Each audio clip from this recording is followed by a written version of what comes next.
Contra Costa County Office of the Sheriff. We serve 1 million people in this county. We process approximately 80 to 90 inmates a day. That's about 30,000 bookings a year. The main detention facility where we are now also serves as the focal point where all inmates are booked and processed into our system. Before we deployed this system, I would say that by and large, both in facilities and the field, the business of bringing people to jail and releasing them on time was disjointed.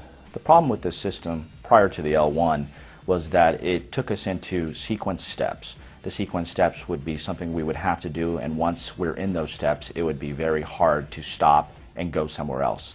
We would have to input information into at least 3 systems: the mugshot system to take a booking photo, the JMS system to actually book or pre-book the individual in, and also into a fingerprinting system. Now what L1 JMS does, it combines all those into basically a one-stop shop, so you only have to input the information once. When we were presented with the concept of designing a system and incorporating a means of instantly identifying subjects, I immediately saw an opportunity, first and foremost, have a system that accommodates the workflow.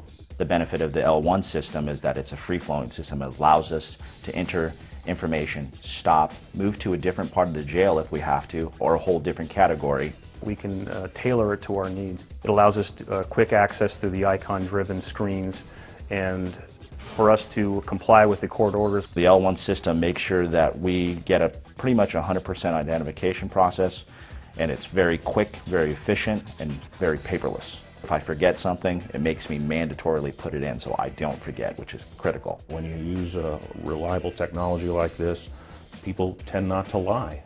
And when they're truthful, they're cooperating, and if they're cooperating, they're less likely to be violent.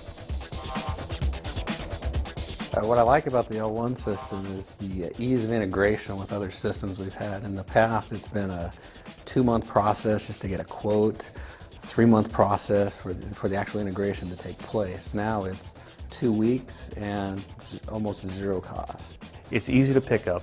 We've had deputies who pride themselves on being non-computer literate who pick up the system at a great pace. We now have a system that is really a force multiplier, a liability reducer, and a system improver, and we're doing it for a lot less money than we used to pay.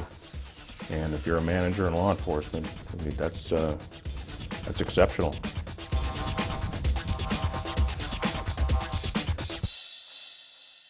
Services are now working together to further develop a system of biometrics. Now, these can easily identify the enemy to identify terrorists and enemy casualties. Now, in the United States, biometrics is being used and irises. It can then be entered into a portable Interagency Identity Detection Equipment, or H.I.I.D.E. The H.I.I.D.E is a mobile unit that has the same capabilities as